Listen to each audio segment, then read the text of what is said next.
Hoy en 679, detrás de las noticias. Un pasito para el frente, un pasito... ¡Uy! Perdón, me agarraron, me tomaron por descuido. Bienvenidos, bienvenidas. Esto es Detrás de las Noticias. De que no deja de dar pasitos para atrás y pasitos para atrás y pasitos para atrás, es ni más ni menos que la ministra de Educación de la Ciudad de Buenos Aires. Me refiero a Soledad Acuña, la ministra de Educación del gobierno de Horacio Rodríguez Larreta. ¿Por qué digo eso? Por la cantidad de declaraciones que hace, es insólito. Es la ministra de Educación de un gobierno y habla todo el tiempo en contra del Estado, en contra de los laburantes. El ministro de Educación habla en contra de los docentes, en contra de los pibes y las pibas. Es un verdadero compendio. El Estado termina siendo el único lugar donde esas personas que no tuvieron la oportunidad de estudiar trabajan y consiguen trabajo, donde el Estado es el único garante laboral para esos empleados del PAMI, no solo a nivel nacional. En la Ciudad de Buenos Aires, si esos empleados son de la ciudad, tenemos por lo menos 50 programas distintos. Ahora, ¿es verdad lo que dijo? ¿O dijo lo que se le ocurrió sin ningún tipo de fundamento, como algunos imaginan que puede haber sucedido en alguien como Soledad Acuña? Fíjate, Daniel Steingart nos da algunos datos, nos ayuda a entender y a ver si lo que acaba de decir Acuña es cierto o es falso. Mira, dice, el nivel educativo en el sector público es notoriamente más elevado que en el sector privado. El 47,5% del empleo público tiene universitario completo y esa cifra es del 18,6% en el sector privado. Los datos vienen de la encuesta permanente de hogares del INDEC. Fíjate vos, ¿ves lo que está en azul en este cuadro? 47,5% en el sector público y 18,6% efectivamente en el sector privado. Acuña miente. Que el Estado termina siendo el único lugar donde esas personas que no tuvieron la oportunidad de estudiar trabajan y consiguen trabajo. Igual no es la única apreciación polémica, qué linda palabra polémica, de la ministra Acuña. Fíjate lo que decía, por ejemplo, de los y las docentes.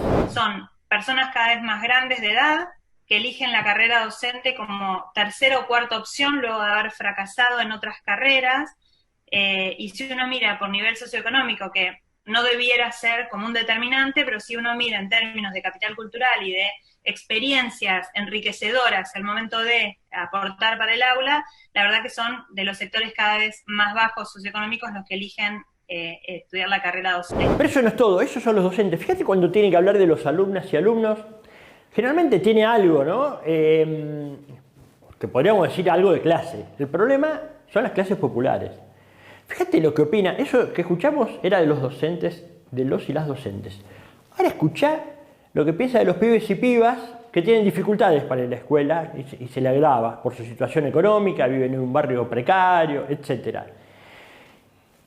¿Qué imagina que les pasa o que están haciendo esos pibas y pibas según la ministra Acuña? Mira.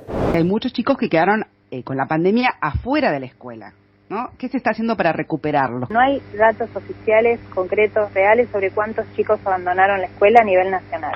Hoy, 2022, después de 2 años, es muy tarde para salir a buscar a los chicos. Esos chicos seguramente ya están perdidos en un pasillo de una villa. Es muy tarde para salir a buscar a los chicos. Esos chicos seguramente ya están perdidos en un pasillo de una villa, ya cayeron en actividades del narcotráfico, ya tuvieron que ponerse a trabajar, perdieron todas las posibilidades, toda su propia fe respecto a las oportunidades de estudiar. Te mostré solo 2 o 3 cosas que dijo Acuña, ¿no? En estos últimos tiempos. Vos imaginate el razonamiento profundo que tiene la ministra, por supuesto Larreta, que es su jefe. Si Larreta pensara distinto que Acuña, Acuña no sería la representante de la educación del gobierno de Larreta, ni de Macri, ¿se entiende, no? Van por ahí. Por estos tiempos habrás escuchado hablar muchas veces de la palabra lofer, ¿no? Que es algo así. Es una palabra, un anglicismo que es la contracción de las palabras ley y guerra o algo por el estilo, ¿no? Una guerra. Para el procurador, el jefe de los fiscales de la Argentina, el procurador del Tesoro, Carlos Zanini, en realidad está mal porque dice, en realidad es la denegación de la justicia, no habría que hablar, es la no justicia. Pero ¿cómo funciona el lawfare? Bueno, básicamente se basa en algunas patas que son las siguientes. 1. Los intereses de la embajada de Estados Unidos. 2. Los intereses que representa en cada país, los partidos políticos que representan esos intereses. 3. Un sector de la justicia. No pueden hacer cosas ilegales si no tienen una parte de la justicia cómplice. Y 4.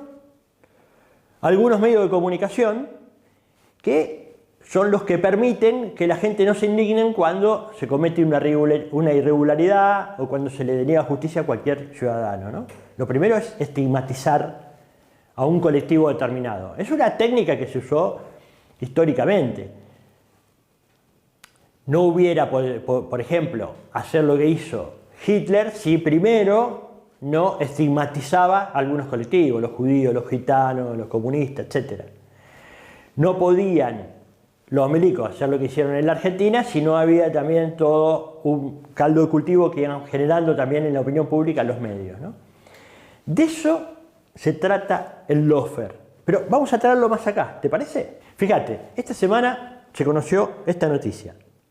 Para el tribunal que juzgó el fraude con oil combustible, los pedidos de Cristóbal López para no pagarle a la AFIP respondieron a su libertad económica. ¿Sí?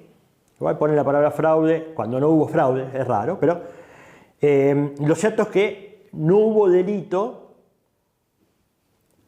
en la operatoria que usó Indalo con sus impuestos. Fíjate lo que dice La Nación: la absolución de López y de Sousa para los jueces no superaron el umbral de lo permitido. El caso te suena, el de Cristóbal López, de Sousa, porque habrás visto y escuchado miles de notas como esta. De todas las investigaciones, ¿cuál es la que más te gustó? Probablemente los 8.000 millones de pesos de ilusión fiscal del empresario patagónico Cristóbal López. Claro. Lilita Carrió ya anticipó que pedirá que se avance contra el empresario y los Kirchner. Luego de la investigación de La Nación de Hugo Alconada-Mon, Carrió amplió la declaración, el fiscal Gerardo Policita tomó esa ampliación.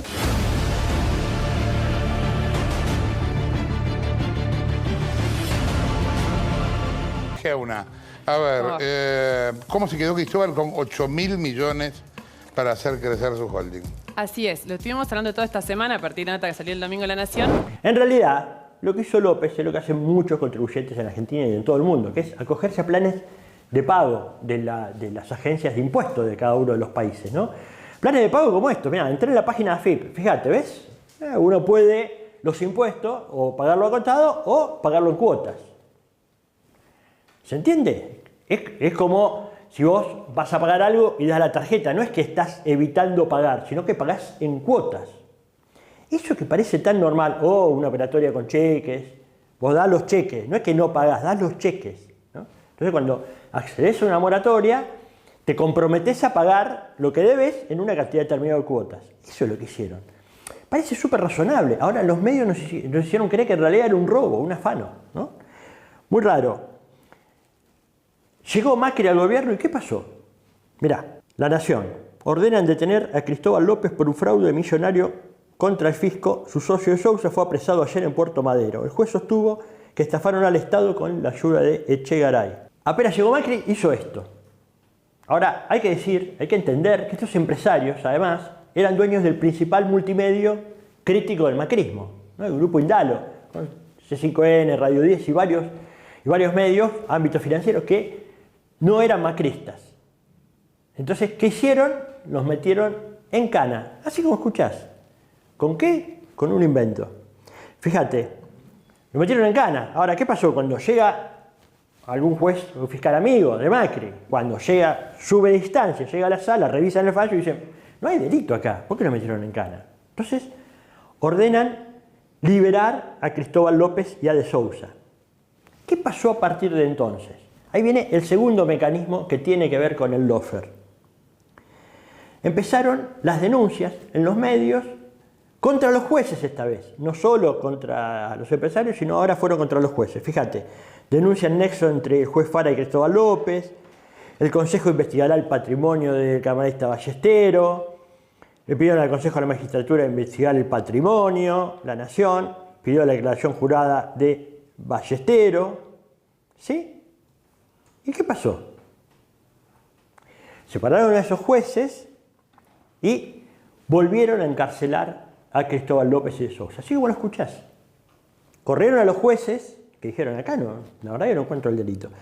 ¿Quién nos cuenta todo eso? Mirá, la misma La Nación. Esta nota exhibe, a mi parecer, sin pudor, cómo funciona el lawfare en la Argentina. Cómo funciona la mafia. Es una mafia. Fíjate. Dice, un fallo que ayuda a sanar heridas. Ya lo presentan como una cosa que es buenísimo, porque bueno, te ayuda a sanar las heridas. Está genial. Dice, Macri estaba convencido que lo único que pretendían quienes liberaron a Cristóbal López era perjudicarlo. O sea, la sala, que consideró que había irregularidades en la detención de estos dos empresarios, eran el enemigo de Macri. Ballestero y Fara no hicieron caso a las advertencias que les llegaron, dice La Nación, a través de mensajeros que dijeron venir del edificio 25 de mayo, sede de los espías. La sede de la AFI, o sea, reconoce que hubo una presión extorsiva de los servicios de inteligencia de Macri a los jueces que no hacían lo que Macri quería que hagan. La Nación. La liberación de Cristóbal López hizo detonar el conflicto entre la justicia y el gobierno. Macri apretó la botonera del poder para en menos de un mes fulminar a quienes, según su interpretación, eran los líderes de la conspiración. ¿Se entiende? Usó la botonera y fulminó a los que no... ¿Viste que te hablan todo el tiempo de institucionalidad, república, división de poderes? Bueno, esto es lo que hacen cuando tienen el poder, la derecha. Fíjate, mirá qué nos cuenta también La Nación. Le parece bárbaro a La Nación, te cuento, pero nos da detalles para entender. Dice, fue necesaria una reunión de Marcos Peña, que era el jefe de gabinete de Macri, y Germán Garabano, que era el ministro de Justicia, con los cortesanos hace 10 días para aflojar tensiones. Antes, ¿qué hicieron? Fueron a extorsionar a los jueces de la Corte también, para poder sacarse a ellos. Y fue el jefe de gabinete y fue el ministro de Justicia. ¿Te parece natural eso? ¿Te parece razonable? Eso es lo que hacían. Para terminar de sanar las heridas, para ellos sanar las heridas, y en realidad es abrir heridas, meter gente en cana que no tiene nada que ver, ¿no? Y para apoderarse de los medios. Para terminar de sanar las heridas todo debía retrotraerse antes del 16 de marzo, cuando López salió de la prisión. El fiscal Germán Molde sobreactuó y pidió detenerlo de nuevo. Hornos imprimió velocidad, con López preso antes del fin de semana, la herida quedaba sanada y somos todos felices y contentos. Ahora, ¿cuál era la razón de fondo? ¿Por qué se querían sacar del medio a López y a de Sousa? Porque no le obedecían. Los medios seguían siendo críticos. En ese momento de extorsión sacaron del aire a Víctor Hugo Morales, a Roberto Navarro, entre otros. Esa era la idea central. O sea, no solo tenían Clarín, La Nación, Infobae, todos ellos, el 80% de los medios a su favor. Ese 20% que quedaba, donde uno podía escuchar alguna crítica, también lo querían para ellos. Y por eso meten en cana a López y a de Sousa. La justicia avanza en intervención de los medios de Cristóbal López. ¿Ves? La justicia también avanzaba en eso. Tenían que intervenirlo y quedárselo y obedecer los deseos de Macri. Y ahora vamos a otra notita que no viste y no vas a ver, ni en Clarín, ni en La Nación, ni en Infobae, en los medios hegemónicos, ni en TN, ni en Radio Mitre. No lo vas a ver. Fíjate. Procesaron y embargado por tentativa de extorsión a Orly Terranova. ¿Quién es Orly Terranova? El piloto de rally, propietario de medios y vía pública, Orly Terranova, fue procesado por la jueza federal María Servini, quien lo acusó de extorsión en grado de tentativa y ser el organizador de una maniobra económica, financiera y política en sociedad con nombre del gobierno durante la gestión de Mauricio Macri para quedarse con las empresas de Cristóbal López. ¿Quién es Terranova? Dice, es una persona de negocios muy vinculado a algunos dirigentes del PRO, cercano a varios hombres del gobierno de Macri. Fue candidato a intendente del PRO de Macri en la ciudad de Mendoza. A ver si se entiende. Macri quería que uno de los financistas de su campaña, uno de sus hombres de confianza, quede manejando los medios.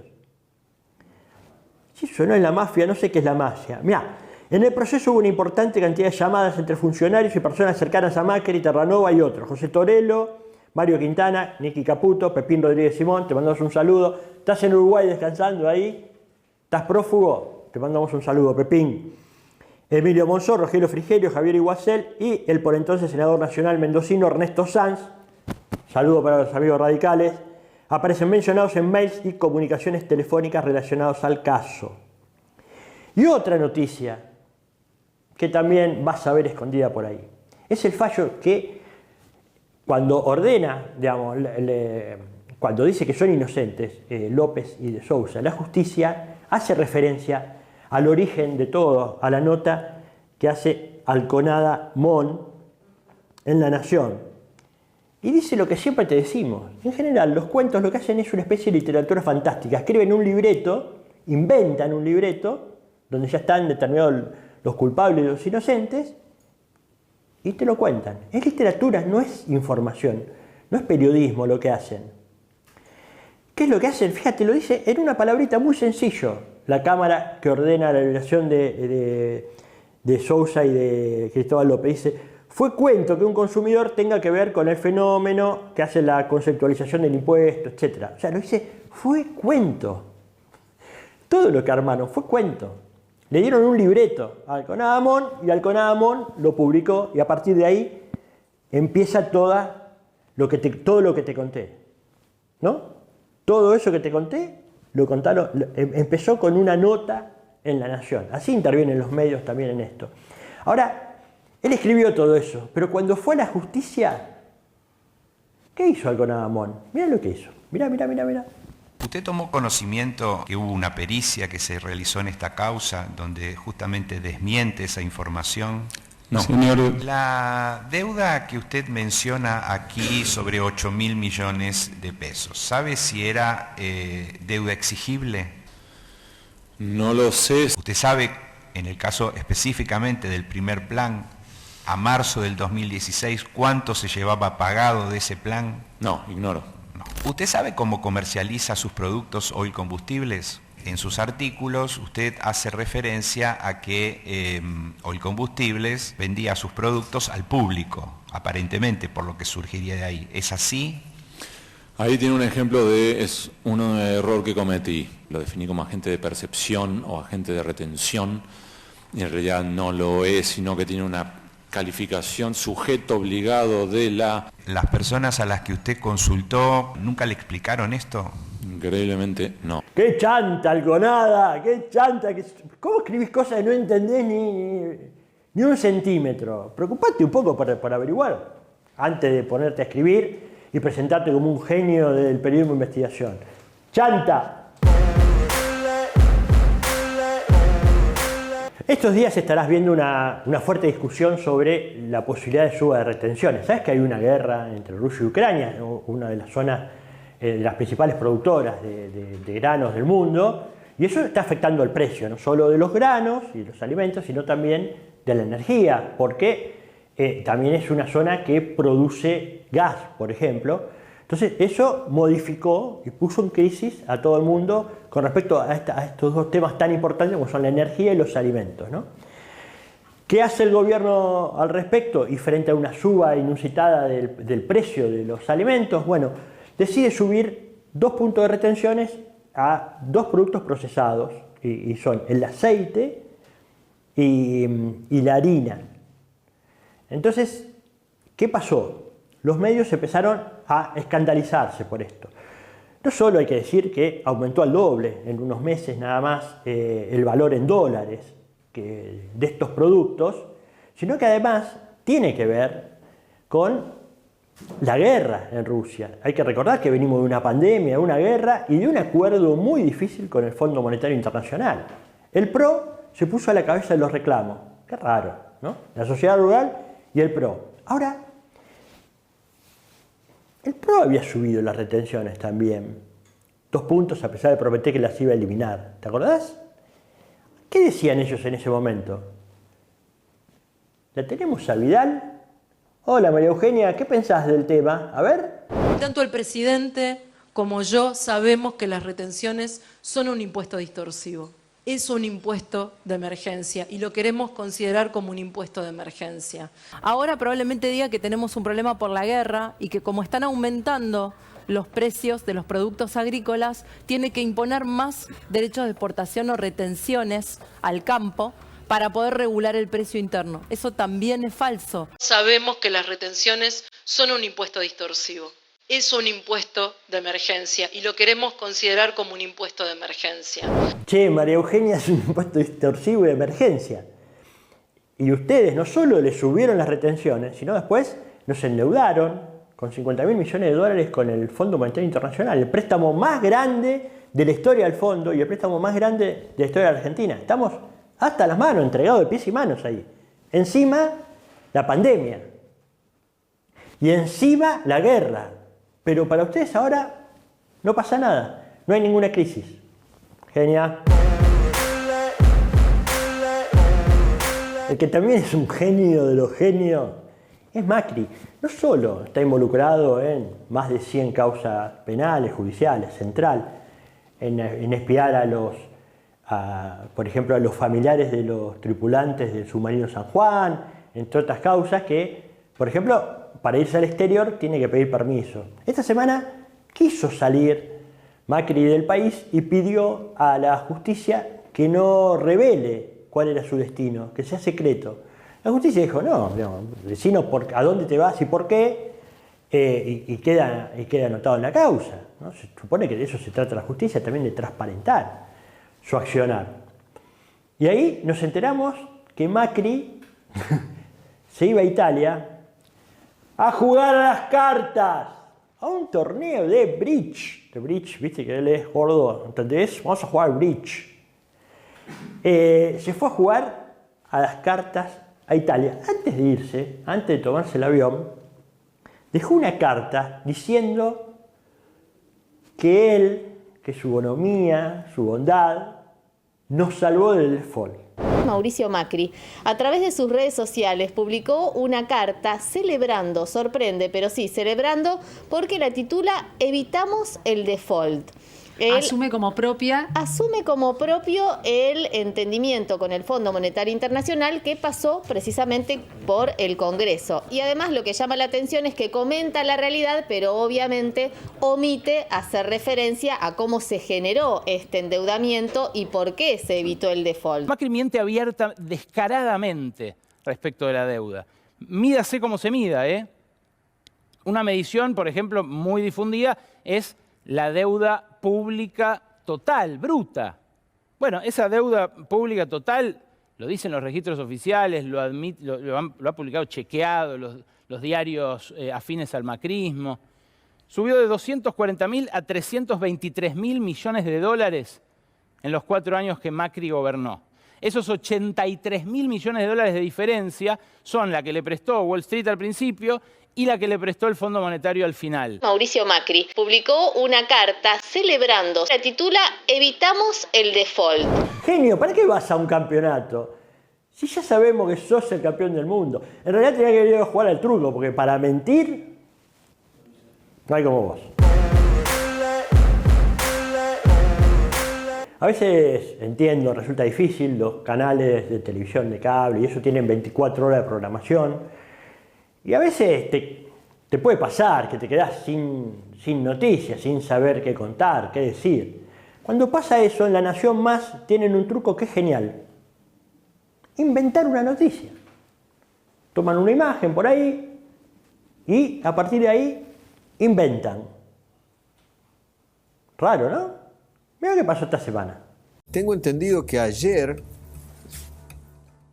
hubo una discusión en el Senado entre el Chino Navarro y Juliana de Tulio. Exactamente.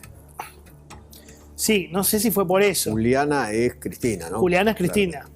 Creo que La Nación... Exactamente. La Nación hizo un informe con un video hasta con los momentos de la discusión. Que ¿Lo tenemos? Con un beso, no sé qué. ¿Lo tenés? Dale. Mira.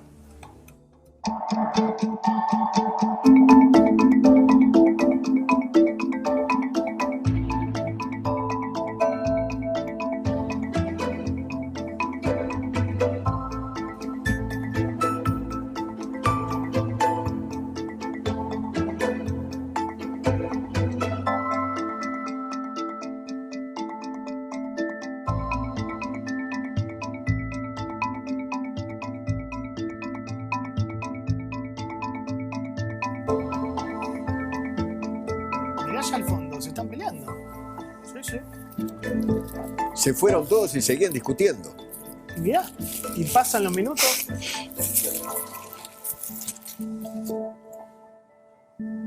Estuvieron 8 minutos discutiendo. Claro. Claro, Mirá claro. vos, qué bueno esto de La Nación, no lo había visto. Muy bien hecho. Estuvieron 8 y qué discutían no sabemos. A ver, se entiende. La senadora Juliana de Tulio, Navarro, Fernando el Chino Navarro, 2 integrantes del oficialismo, hablan sobre, vaya a saber qué tema, en el marco de una sesión especial, con una discusión, un debate muy caliente que tiene que ver con el fondo, la relación con el fondo, etc. Hay miradas distintas sobre el tema, y hablaron 8 minutos. ¿Daba para hacer esa nota o es una chantada? Genios. 679 Evolución. Multiplicar es más que nunca la tarea. Acompáñanos. Sé parte de este regreso con un aporte voluntario. Toda la información en la descripción del video. Detrás de las noticias se esconde el poder. Detrás de las noticias está el interés. Detrás de las noticias se mueven las divisas de aquellos que cotizan lo que vas a ver. Detrás de las noticias está la intención. Detrás de las noticias manipulación. La libertad de prensa la tienen las empresas y para ellos la presa es tu opinión.